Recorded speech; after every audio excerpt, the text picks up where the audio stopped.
Então, boa tarde, colegas.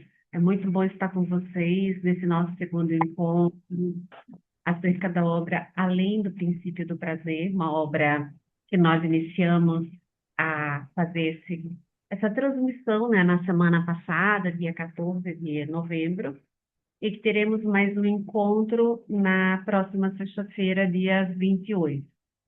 É, conforme, né, já foi pontuado aqui, o objetivo é trazer uma leitura, um olhar sobre a obra, pensando, sobretudo, acerca do que vem a ser a compulsão, a repetição dentro do campo da psicanálise e de como isso vai contribuir, né, colegas, para reformular a teoria freudiana da pulsão de vida versus pulsão de morte e para a gente poder se debruçar acerca de variados casos clínicos, visto que o quê? Essa obra, além do princípio de prazer, é uma obra que esse ano, em 2025, completou 105 anos e continua atualíssima para se pensar uma clínica das pulsões de morte.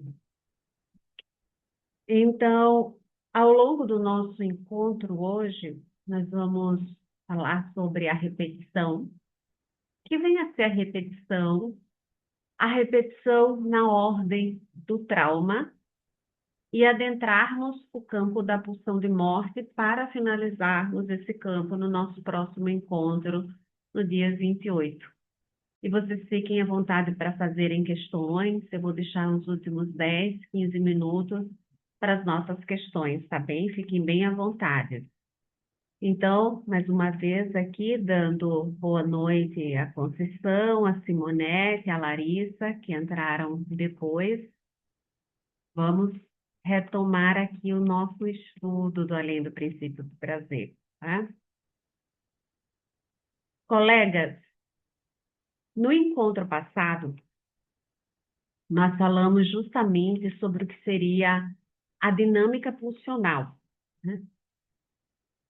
A dinâmica pulsional que o Freud começa a desenvolver ainda a partir dos estudos sobre a histeria, pensando sobre uma sexualidade, começa lá já a pensar sobre a sexualidade na neurose, mas a pulsão vai ser pensada sobretudo em 1905, com os 3 ensaios sobre a sexualidade e definida no texto sobre a teoria das pulsões em 1915. Então, quando a gente pensa a entrada da pulsão, né, ou desse instinto na teoria freudiana, nós temos aí um marco, que são os 3 ensaios sobre a sexualidade, e em 1915 nós temos as pulsões e seus destinos, ou seja, 10 anos depois, e 1920, além do princípio do prazer, né? Por quê? Porque só retomando para quem está vindo hoje, né, e para a gente pegar essa deixa do nosso encontro passado, o Freud vai definir a pulsionalidade, a dinâmica pulsional, dentro de um campo de excitação, ou seja, quantitativo. Quanto maior a excitação pulsional, maior o nível de desprazer. E qual seria a meta da pulsão? A satisfação. A satisfação em objetos dos mais diversos. As escolhas subjetivas são as das mais diversas, visto que se o instinto ele se satisfaz dentro do seu campo da espécie, a pulsão ela se satisfaz dentro de um campo subjetivo.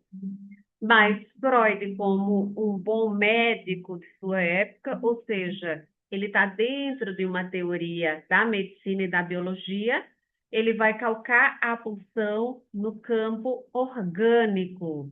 Ele calca a pulsão no campo dos instintos. Como assim calca a pulsão no campo dos instintos? Porque é a partir das zonas, das áreas iniciais de satisfação infantil satisfação, a exemplo da fome, do sono, da, das fezes. Então, essas zonas que ele vai chamar de zonas erógenas, mas são baseadas em quê? Em necessidades infantis, é onde vão se calcar a satisfação funcional. Então, pulsão e instinto vão estar inicialmente interligados, mas ao passo que a pulsionalidade domina essas áreas, o instinto ele perde o quê? A preponderância. No final das contas, a cultura nos tira do campo da espécie e a subjetividade também. Então, aqui é para nós retomarmos. Michele, como é que surgem as pulsões? As pulsões, segundo Freud, elas vão surgir a partir de excitações que são orgânicas e que vão se calcar, se basear a partir de quê? Das necessidades de satisfação orgânica instintivas da criança. Exemplo, fome, mamar, comer, mas não é só comer, é se satisfazer oralmente com a sucção. Então, só para darmos um exemplo. Então, o desenvolvimento pulsional vai passar por essas áreas do corpo. Ao passo que o quê, colegas? Quanto maior a excitação, ou seja, a quantidade de excitação, maior o desprazer. Então, desprazer aqui está no campo de quantidade. A gente sai daquele campo filosófico de prazer enquanto uma satisfação, algo que nós estamos, uau, excitados, uma satisfação de excitação. Não, para o Freud está no campo quantitativo. Elevou a atenção, desprazer. O prazer é a diminuição dessa tensão e que nós vamos adentrar nesse texto, entre esse encontro e o próximo, o retorno a um estado inorgânico, que vai ser a pulsão de morte, o estado inicial. E nós temos aí a teoria freudiana convergindo também com a teoria ferenciana, um texto que ele vai começar em 1915, mas vai publicar só em 25, que é o texto sobre a catástrofe. Mas vamos entender um pouquinho mais, vou fazer depois um diálogo entre esses dois textos. Pessoal, nesse sentido, eu penso que falamos sobre isso, já passamos no encontro passado, né? O sintoma, ele surge, então, como um desprazer nessa teoria. Logo que o quê? Porque no desenvolvimento psicossexual infantil, as pulsões em sua maior parte, elas são recalcadas. Criança não pode mamar, criança não pode botar isso na boca, criança não pode fazer mais a caquinha, o cocôzinho dela na sala, tem que ter o banheiro. Ou seja, a própria, que o Freud chamava domesticação das pulsões pela cultura. Essas pulsões, elas passam por um recalque. Mas o recalcado, numa teoria psicanalítica da neurose, ele sempre retorna. Ele retorna como? Em forma de sintomas, de lapsos, de atos falhos, sonhos, como uma forma, uma busca de uma satisfação parcial da pulsão. Logo, quando o sintoma, o sonho, o ato falho surge, ele surge como uma forma de desprazer, mas buscam uma satisfação, ou seja, eleva o nível e abaixar o quê? A tensão, satisfazendo parcialmente a pulsão. Então, se nós pensarmos, a pulsão ela não se satisfaz totalmente através de sintoma. Lembram do sonho? O sonho freudiano ele tem um conteúdo que ele é deformado. Então, o sintoma é o conteúdo deformado. Por quê? Porque aquele conteúdo, por si só, que foi recalcado, produziria o quê? Sofrimento ao ego. Um desprazer para o ego. Saber que o quê? Olha só, aqui eu tenho uma fixação oral e um desejo sexual por mamar na minha mãe. Isso causa, dentro de um campo cultural, o quê? Minimamente vergonha, constrangimento, culpa. O ego não suporta, recalca, porque entra em conflito com o quê? Com o superego. Inconsciente e ego estão aqui. Vem o superego o quê? Com a lei, a cultura. Não pode. Então, a pulsão é recalcada, essa excitação é recalcada, mas imagine o que seria um psiquismo em que tudo vai sendo recalcado e aquela excitação fica lá. Imagina esse caldeirão de excitações. É por isso que o quê? Essa excitação, essa pulsão, ela retorna em forma de sintoma. Mas esse sintoma é uma deformidade, deformação da pulsão. É por isso que o quê? A satisfação é parcial. Nunca é satisfeito totalmente. E essa satisfação, gente, é sobre o quê?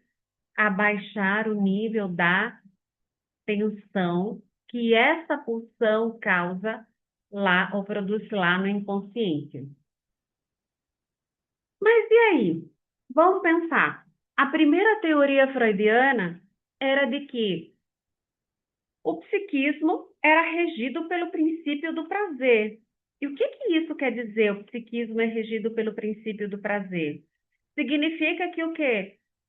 Que mediante um campo de desprazer, o psiquismo iria achar maneiras de satisfazer essa pulsão, para que esse desprazer não ocorresse mais.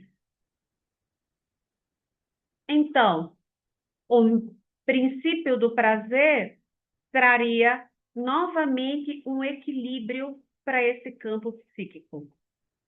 Ora, mas o Freud vai observar que muitos pacientes eles ficam revivendo situações traumáticas repetidas, né? Que colegas não se ligam a nenhum outro conteúdo psíquico para poder ser elaborado. Ele vai trazer isso no caso das neuroses de guerra, ou que mais à frente ele vai associar as neuroses traumáticas, abrindo que o que esse campo de trauma não é só um campo de guerra, mas advém daí o estudo dele acerca do trauma, né? E que não só se repete em sonhos, mas várias experiências elas são revividas. Como nós já vimos e foi mencionado, situações de repetição, a exemplo do que o Freud chamou também das neuroses de destino, situações que se repetem na vida do sujeito e o sujeito não sabe por que aquela situação se repete. Um exemplo que ele dá de uma mulher que teve 3 maridos, os 3 tiveram enfermidade e morreram. E ela foi viúva 3 vezes, e possivelmente, se ela se casasse a 4ª vez, também iria acontecer a mesma coisa, né? Então, que explicação tem essa a não ser dentro de um campo inconsciente? É por isso que essas repetições para o Freud, elas não buscam o prazer. Por quê? Visto que o quê? Uma pulsão encontrou a sua satisfação, aquilo não deveria repetir, porque ela se ligaria a conteúdos e não se repetiria.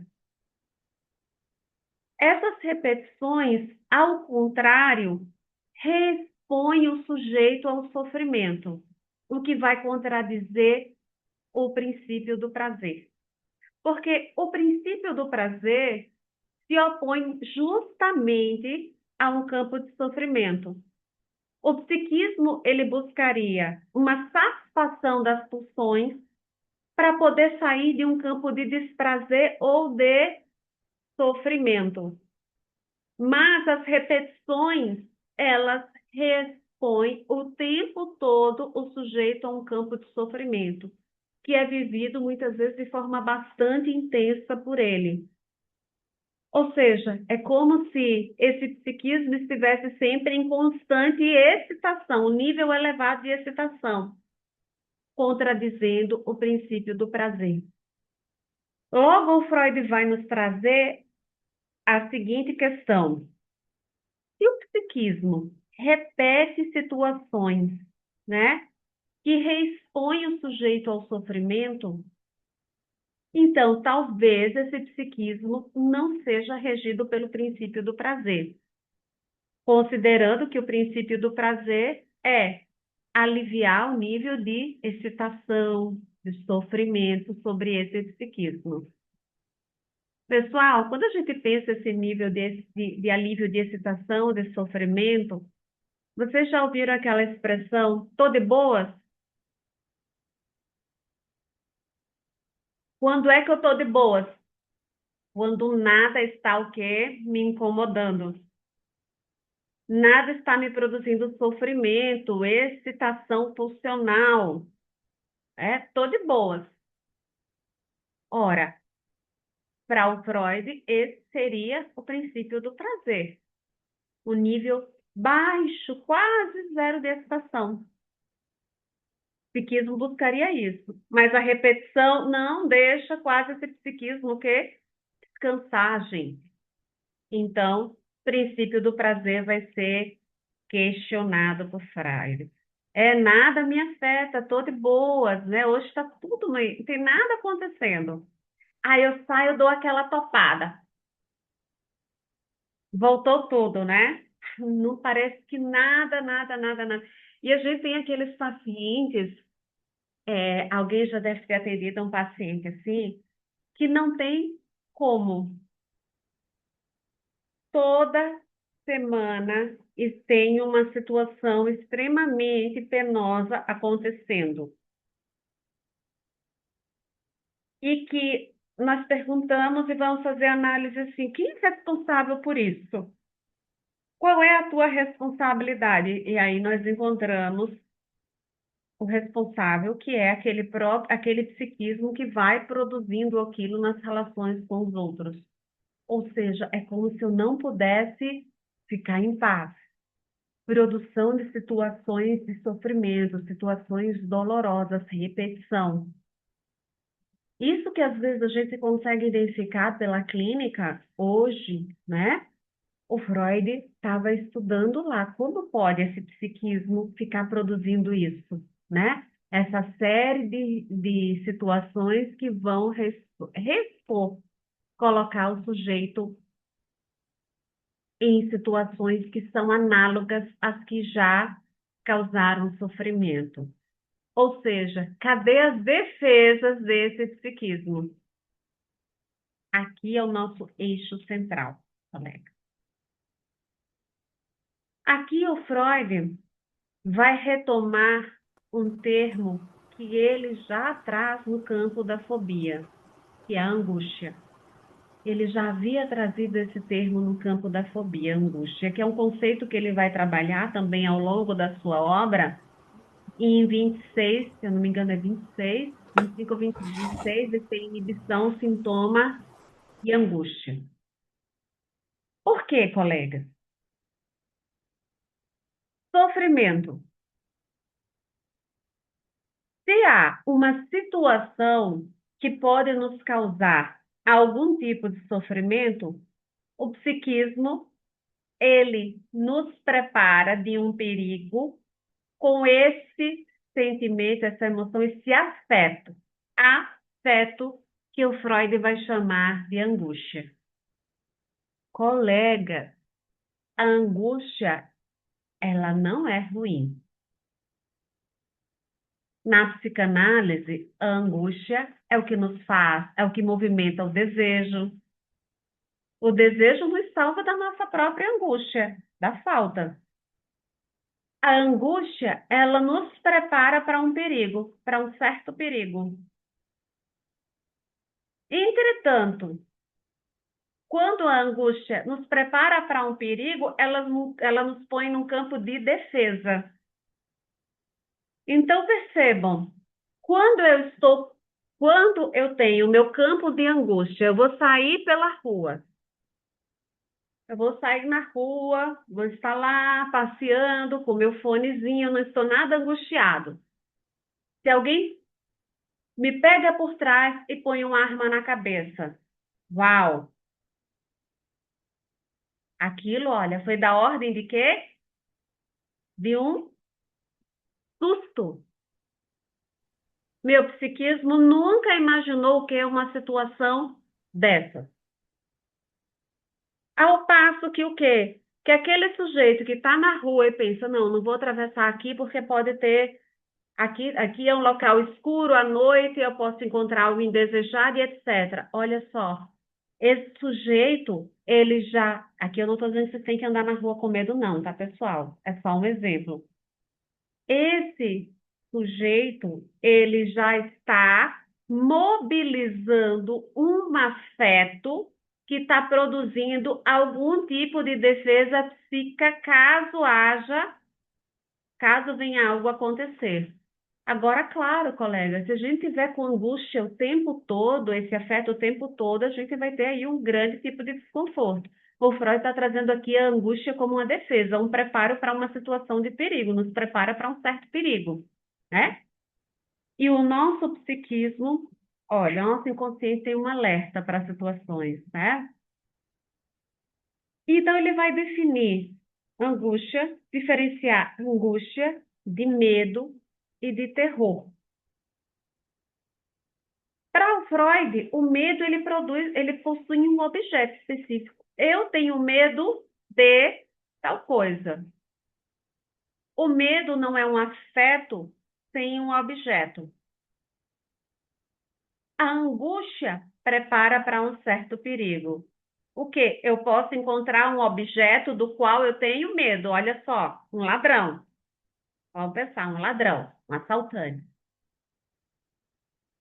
Se a angústia já produz uma defesa, uma espécie de defesa para uma situação perigosa, quando aquela situação perigosa que é externa, pessoal, aqui o Freud está trazendo um campo externo, ela acontece, o ambiente, aquilo tem capacidade de produzir um maior prejuízo ou menor prejuízo, se a gente já se preparou com a angústia. O menor prejuízo. É como eu ir para a guerra com arma ou sem arma, né? É nesse sentido que o Freud começa a trazer, pessoal, o que é a teoria do trauma. A teoria do trauma, a partir de Freud, passa-se, e a teoria do trauma passa pela teoria da repetição, de que foi o quê? Produzido uma espécie de terror. O terror, ele vem com o efeito de uma surpresa, um susto. Então, o afeto terror para o Freud, ele é diferente do medo. Porque se o medo tem um objeto, o terror, ele foi produzido por um efeito surpresa. Ou seja, algo que o sujeito não esperava. É nesse sentido que o sujeito ele fica sem defesa. Então, o sujeito ele fica sem defesa. E o psiquismo sem defesa para aquele evento ou com as mínimas defesas, esse psiquismo ele vai entrar no campo de um evento traumático. Está fazendo sentido aqui para vocês, pessoal? Então, o que é o trauma? O trauma é um evento que rompe o psiquismo.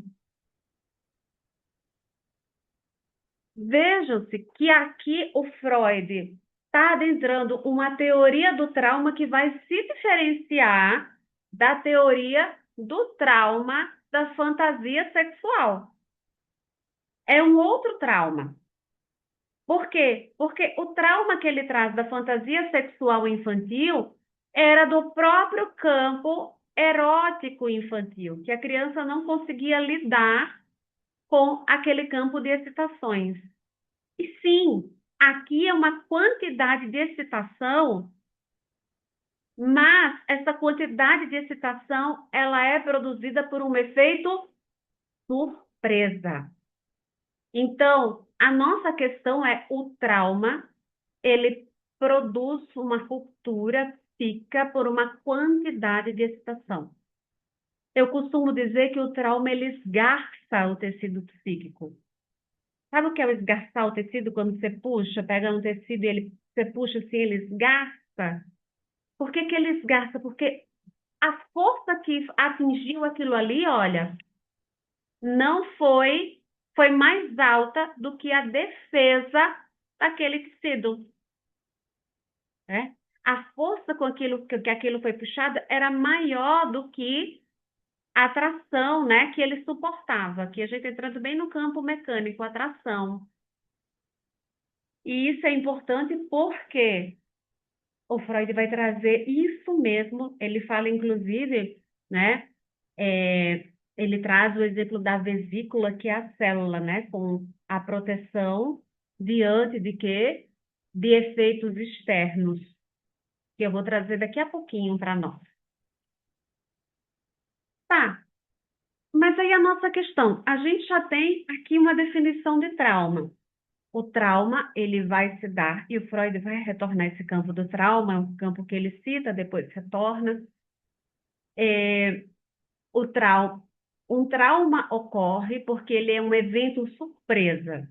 Mas surpresa no sentido de que o quê? Não é qualquer susto que para nós, na rua, eu cheguei e fiz bum atrás da Paola. Ela não, isso não necessariamente vai ser traumático para ela, né? O trauma vai ser aquele susto, aquele terror para o qual o psiquismo não tem defesa nem possibilidade de representação, ou seja, que é a representação se ligar a outros conteúdos psíquicos. Exemplo, o Freud trazia guerra, mas a gente pode trazer abuso sexual, podemos trazer vivências infantis de violência, vivências adultas de violência, graves acidentes e etc. Perdas abruptas. Então, aquilo que produz um campo de terror para o qual o psiquismo não possui uma defesa.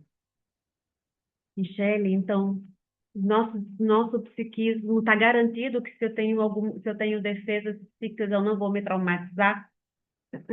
Não. Qualquer um pode, em qualquer momento da vida, vivenciar um evento de cunho traumático. E o que vai ser traumático para um pode não ser para outro. Depende do nosso campo de representação psíquica, tá? Basta a gente ver as catástrofes naturais, né? E aí a grande questão, pessoal, que ele vai olhar para os sonhos repetitivos. Sabe aqueles sonhos repetitivos, traumáticos? Aqueles sonhos de agonia, sonhos traumáticos, os sujeitos sonham e repetem aquele sonho e repetem o sonho. Ora, se os sonhos eram então tidos como uma realização do desejo inconsciente, por isso aquele campo de deformidade do sonho como sintoma, era uma realização de um desejo, ou seja, desse campo pulsional, sonhos dolorosos que causavam sofrimento no sujeito se repetiam. E é bem interessante que esses sonhos dolorosos, os sujeitos eles acordam com aquele afeto perturbador do sonho. Nesses sonhos dolorosos, que são os sonhos traumáticos, os sujeitos eles revivem a cena do trauma, afetos do trauma e acordam com esses resquícios diurnos do sonho. Então, o sonho também não obedece, colegas, a esse princípio do prazer freudiano inicial, aquele que o que era diminuir o nível de excitação. Ele começa a pensar, opa, não é uma realização de um desejo, então, nesse campo do prazer, vamos entender então por onde vai passar. Não é desejo aqui, porque a pessoa não está desejando inconscientemente isso. Tem o sono que está vindo tem o sonho que está vindo imagens que vem um campo de excitação dolorosa e que, por vezes, deixa o sujeito bastante perturbado com aquilo. O que acontece, então, no sonho? É aí que ele vai o quê? Olha, a repetição, o de novo e o de novo. Aconteceu de novo, aconteceu novamente, sonhei de novo. Então, vamos aí adentrar a teoria da repetição e a compulsão à repetição. Michele, repetir é ruim? Depende. Por que que eu repito uma coisa?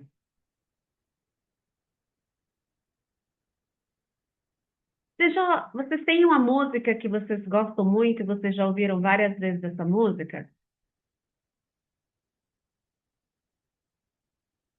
Isso. A gente repete essa música em busca de um prazer. Mas a gente entende por que que está buscando essa repetição, né? Eu quero ouvir porque eu sinto prazer, né? Ouvir essa música libera um campo libidinal, olha, de energia, a baixa tensão. Então, quando a gente vai para essa clínica da repetição, nós temos que entender que repetição. Não são todas as repetições. Por exemplo, uma criança, e ele vai citando esses exemplos, né?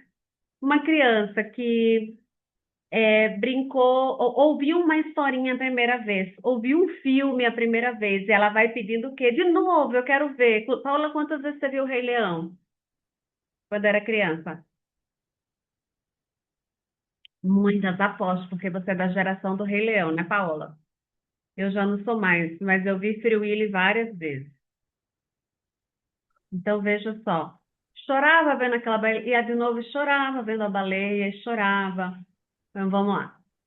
Então, olha só, que repetição e que compulsão à repetição. Para onde é que nós vamos caminhando, né? Todos vocês já devem ter ouvido falar no jogo do For-Dá, que teria sido uma cena em que o Freud estava de férias na casa de campo com seu neto, em que ele observou o neto jogando um carretel, jogando e puxando um carretel. E, geralmente, esse jogo é descrito dessa maneira para nós falarmos sobre a repetição, né? Colegas, o que quer dizer isso? O Freud vai nos trazer o jogo e a brincadeira, né? O princípio do prazer e o brinquedo, e a brincadeira como uma forma de elaboração. O brincar infantil é uma forma de elaboração. De elaboração de quê? Ele traz o seu neto de aproximadamente 1 ano e meio, que lidava muito bem, era um neto muito bem comportado. Na verdade, ele traz uma criança, depois é que os comentadores falam que era o neto dele, em que essa criança era uma criança obediente, tinha uma babá, era muito ligada a essa mãe, e que essa mãe ficava a maior parte do tempo na presença dele, mas fazia saídas, né? Ia para a cidade. E essa criança ficava sozinha, mas não chorava. Essa criança, né, não esperneava nada, essa mãe saía. E aí ele observa que essa criança começa a brincar com um carretel, jogando o carretel e puxando. Quando ela joga o carretel, ela faz fó, e quando ela puxa o carretel, dá. Por isso o nome do jogo. Fó, dá. E isso, na tradução, que às vezes a gente pensa, o que é esse forte dá? Era a criança falando, foi e veio. foi quando ele jogava e vem aqui, ó, aqui, foi e aqui. Foi, olha, ele joga e aqui. E o Freud observava o quê? O prazer que essa criança, o prazer, a satisfação quando ele puxava e fazia aqui. E qual é a leitura que ele vai fazer disso? Ele vai ver a criança no berço também jogando e puxando.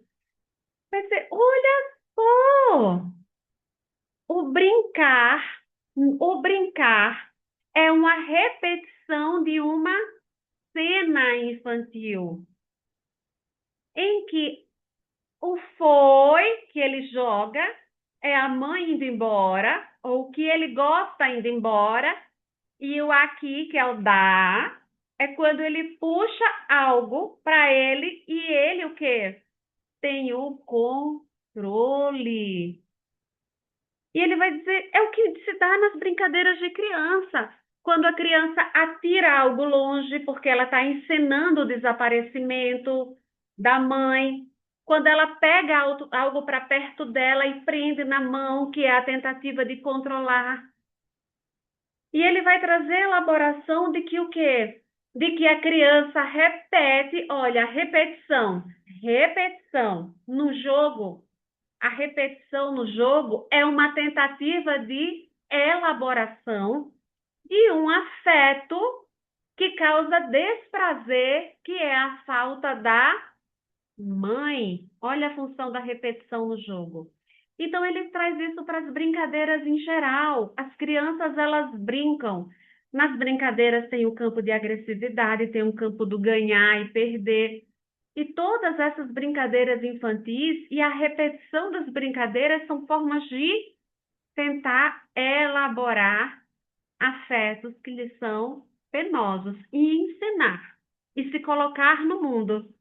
Então, o jogo do Fordar nada mais é, colegas, que esse jogo, que na verdade ele dá esse nome, mas é o nome do movimento. O Fordar é o foi e o aqui, foi, aqui, e ele vai ler dessa maneira, foi aqui o que ele ouve, a criança tentando, inclusive, dizer essas poucas palavras. Colegas tentando ter o controle sobre uma situação que lhe era penosa, que ele não tinha, que era o desaparecimento do objeto. E vejo uma tentativa de elaborar. Aqui, você já tem uma chave para a leitura desse texto. Fundamental. Repetição é tentativa de elaboração. E no infantil, isso começa com esses primeiros objetos, a tirar os objetos, pegar para ele, não é? As brincadeiras das mais diversas, onde os afetos e as situações infantis vão sendo encenadas. Então, uma grande contribuição do Freud, tanto para o brincar quanto para a nossa interpretação do brincar, né? É por isso, colegas, que o brincar e a repetição passam pela possibilidade de lidar com o prazer e o desprazer ao mesmo tempo.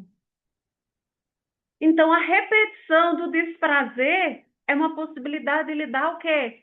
Com esse afeto desprazeroso que ainda não tem o quê? Representação. Para a criança, a saída desse objeto mãe não tinha, ela estava criando ali, olha, numa tentativa de controle, de jogar o objeto e trazer para perto.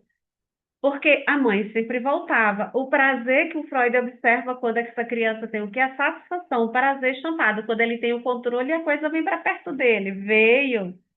As criancinhas fazem esse jogo de pegar, jogar objetos e puxar para elas com essa idade, se vocês observarem. Cada idade, por isso que a gente tem jogos para cada idade, brinquedos para cada idade, porque eles vão observando isso, eles encenam situações que são cotidianas para essas crianças, para lidar com afetos. Não é só o campo cognitivo. Olhem para jogos, brinquedos inteligentes para lidar com afetos desprazerosos. Isso, Larissa, o que se repete ainda tem algo para ser olhado. Muito bom, colegas, né? Então, vamos para o campo infantil, né? Então, o Fordar para ele vai ser um domínio, uma tentativa de domínio da situação, porque ele vai chamar de pulsão de dominação. Pessoal, e a pulsão de dominação é muito importante ele dar esse nome. Por quê? Porque é aquela criança conseguir desenvolver uma atividade, ser ativo, ter uma posição ativa numa situação desagradável. Eu expulso a mãe. A mãe sai. A mãe sai e ele fica, ele sente falta. Mas ele se coloca, quando ele joga o objeto, numa pulsão ativa.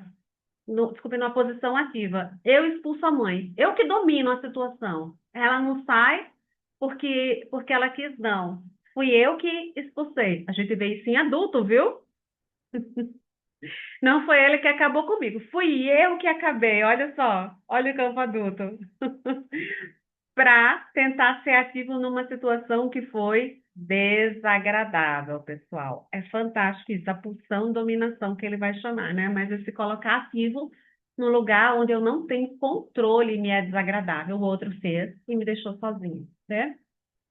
E também esse ter o controle, ser ativo numa situação, é uma possibilidade de elaboração, ou seja, de construir um campo simbólico. Esse objeto vai, mas ele retorna a essa mãe. Olha só, existe uma falta aqui que me produz, mas ele vai, ele volta, e eu vou buscar o quê?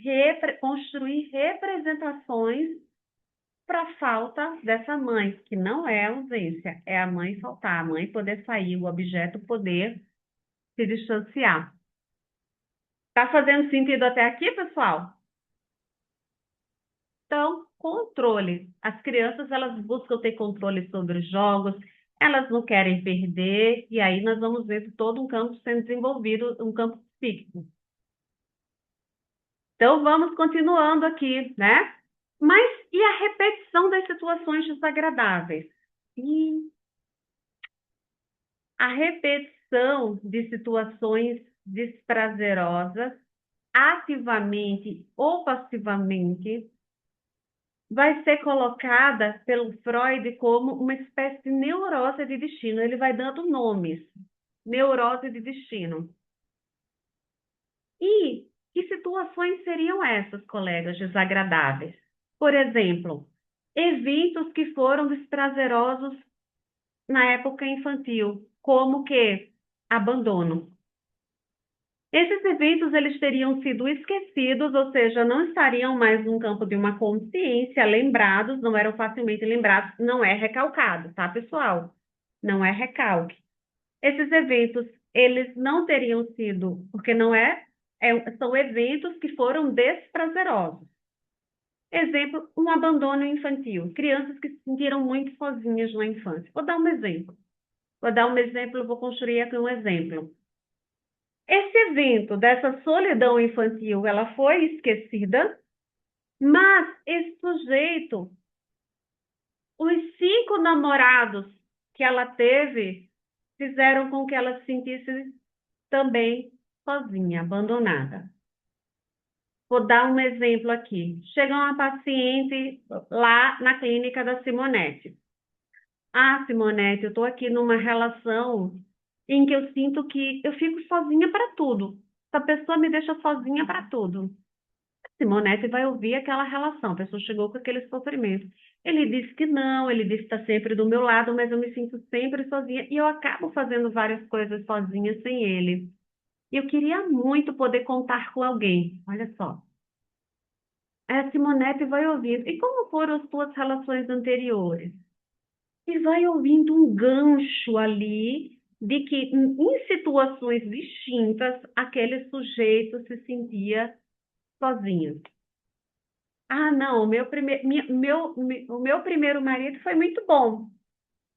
É, a gente tinha uma relação ótima, mas assim, claro, que ele não deu praticamente assistência no cuidado da nossa filha. Eu ficava muito sozinha com ela, olha só. Me sentia sobrecarregada. A Simonete, já peguei uma coisa aqui, sozinha. sozinha. Vocês ficaram quanto tempo juntos? Né? Ah, ficamos 7, 8 anos, não importa. E a Simonete vai pegando esse gancho. Depois de eu me relacionei com fulano de tal.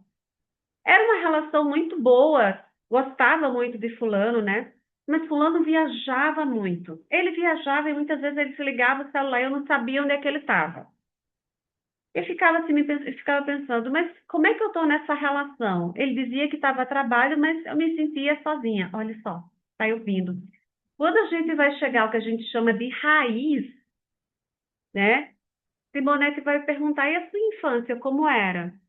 Ah, os meus pais trabalhavam fora de casa, eu era a filha mais velha. E desde muito cedo eu fiquei cuidando dos meus irmãozinhos. Como era isso para você? Com quantos anos você lembra de cuidar dos seus irmãozinhos? Com 5, 6 anos eu já ajudava muito a minha mãe porque ela trabalhava muito. Eu ficava ali cuidando dos meus irmãos. Olha só. E aí minha mãe confiava muito em mim porque ela saía, ela precisava fazer os serviços fora e eu era muito responsável, ficava ali cuidando de tudo, sozinha. Repetição de eventos desprazerosos. Mas veja que a consciência colocou o quê? Eu era uma criança responsável, olha só, para evitar o desprazer. Então veja como a consciência, quando ela surge com essa avaliação, eu vou chamar aqui de avaliação sobre ela, eu era uma criança responsável, porque ela se sentir responsável evita o desprazer. Não é que não existe, o desprazer está aí, é tanto que ela está repetindo. Evita aquele afeto que ela sentia que era de quê? De abandono e se sentir sozinha com crianças, uma criança com criança. Percebe? Não tem como essa criança não se sentir sozinha, sobrecarregada, e o que é que eu estou fazendo aqui? Se era para ela estar brincando. Então, o que que eu estou trazendo aqui para a nossa clínica é a gente pensar, colegas, como é que essa repetição ocorre? A partir de quê? De eventos desprazerosos infantis que foram esquecidos, entre aspas, ou seja, a consciência, entre aspas, esquece ou modifica para a gente conseguir lidar com eles, né? E que esses sujeitos eles vão repetindo ativamente, escolhendo os mesmos sujeitos para repetir as situações ou passivamente. Essas coisas vão acontecendo e se repetindo na nossa clínica. Tá fazendo sentido, né, pessoal? Acho que sim. Isso, na clínica aparece exatamente essas situações e a gente tem que ouvir, né? Por quê, colegas? Olha só, não aparece na consciência daquela maneira. O que não é lembrado é repetido. Essa é a clínica da repetição.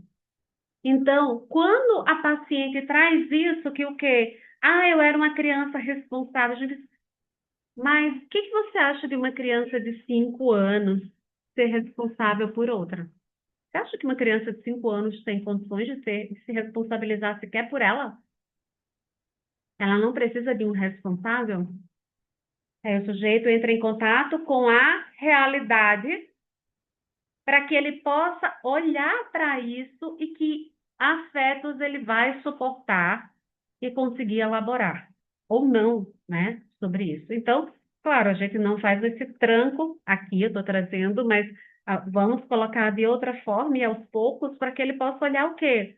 Opa, eu só era uma criança, eu estava abandonada com outras crianças. Como é que eu consegui fazer? E esse sentimento possa vir e ela ir dando-se conta, olha, indo para a consciência dessa repetição, para que esses afetos, e eles vão dizer, mas Michele, eu sei, mas eu continuo repetindo. Porque, colegas, a distância entre consciência e afeto, a gente sabe que é o quê? Grande aqui. Seria muito fácil, né? Num processo, se à medida que a gente tomasse a consciência, os nossos afetos modificassem nossa dinâmica, mas não é assim. E nós, analistas, temos que ter um campo de acolhimento muito grande e sermos muito pacientes, né? E gentis com o processo do outro. Então, por fim, por hoje, né? O que é que se repete? Por que se repete? Porque existe algo além desse princípio do prazer, né? Vai existir algo além do princípio do prazer, que é justamente um campo de desprazer que o Freud ainda não tinha percebido nessa teoria psicanalítica e essa repetição do desprazer, em que ele vai chegar ao quê? A teoria do trauma. O evento traumático, ele não tem sentido, ele não tem representação. E à medida que um trauma se repete, a memória do trauma se repete, ele está buscando justamente pelo quê, colegas? Pelo sentido. Então, o que não é lembrado é repetido. O que não tem representação não tem o quê? Sentido. E o que é que o nosso psiquismo busca?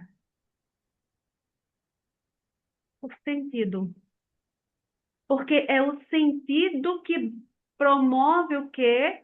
Uma possibilidade de elaboração e de não repetição mais desses eventos. E nós vamos chegar nisso no nosso próximo encontro, que o quê? Que o que se repete na nossa clínica ainda está em busca de elaboração. Por isso que o desprazer vem nessas relações, nessas repetições. Porque, colegas, esses sujeitos estão em busca de relações que eles possam viver afetos diferentes e elaborar aquelas situações que lhes foram traumáticas, que lhes colocaram nesse lugar de abandono. Não é reviver o abandono para sempre, é justamente encontrar um lugar onde se possa ter acolhimento, que é o que seria mais próximo daquilo que a gente chama de quê? Cura em si, né? Que, na verdade, que a gente chama mais próximo, o que seria curar, é elaborar isso e não repetir as mesmas situações, mas para não repetir, eu tenho que conhecer algo diferente do que foi vivido e dar sentido ao que foi experienciado e para o que infantilmente eu não tinha uma defesa.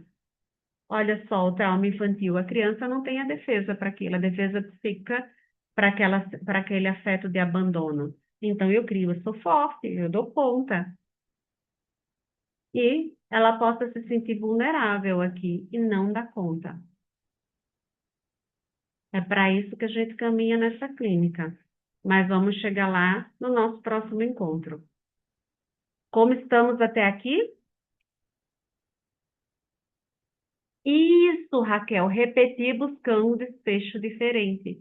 E aqui na clínica, eles vão ouvindo que eles não vão conseguir um desfecho diferente enquanto eles estiverem escolhendo os mesmos objetos.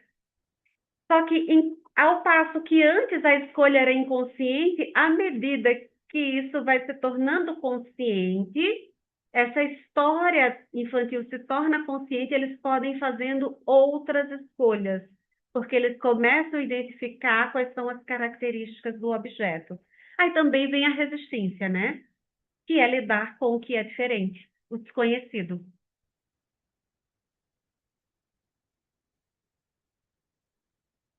Muito bom, muito bem pontuado. Paola tinha levantado a mão.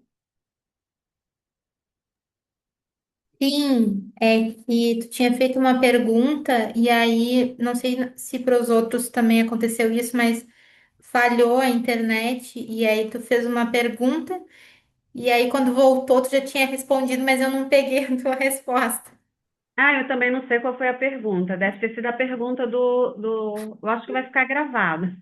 A pergunta vai ficar gravada. Mas é aquelas perguntas retóricas, né? Elas já são... A aula em si já vai respondendo. E Mas já que eu peguei a palavra só para eu vou colocar agora no chat para quem não preencheu a lista de presença para poder preencher.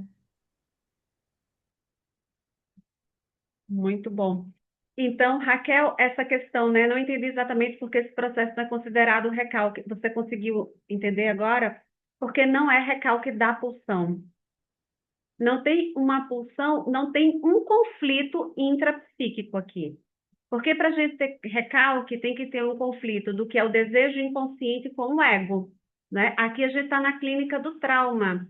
A clínica do trauma não é uma clínica que vai para o desejo, vai sobretudo para eventos em que o psiquismo falhou no campo da defesa. Não tem uma defesa para aquela situação.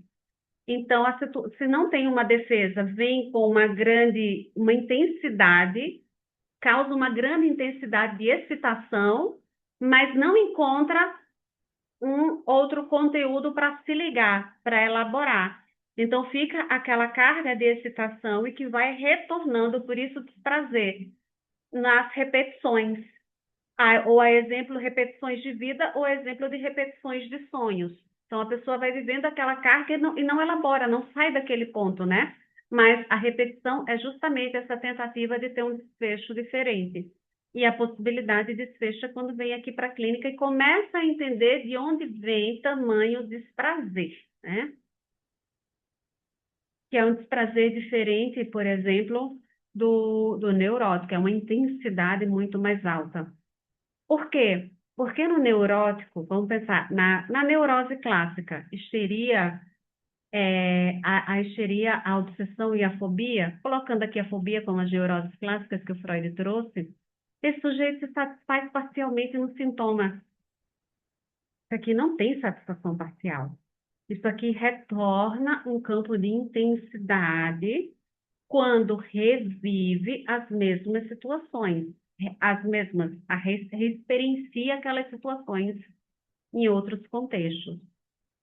Então, não tem um alívio dessa pulsão. É repetição, repetição, repetição.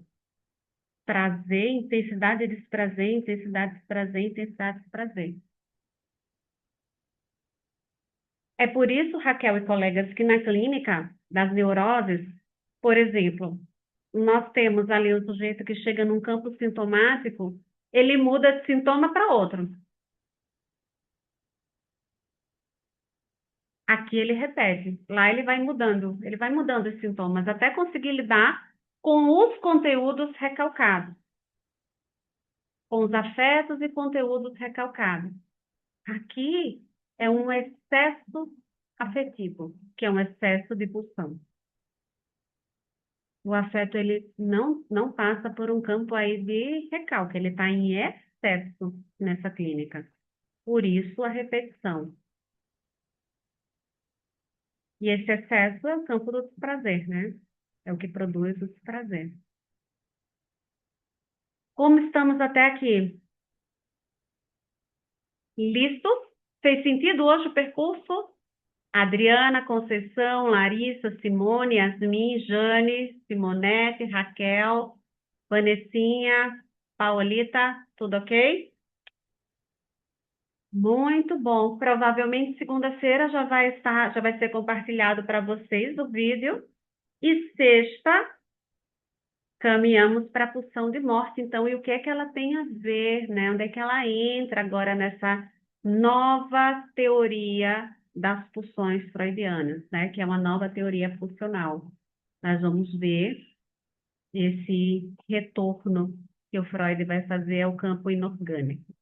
Mas isso é papo para o nosso próximo encontro. Combinado? Desejo a vocês um ótimo final de semana e muito obrigada pelo encontro.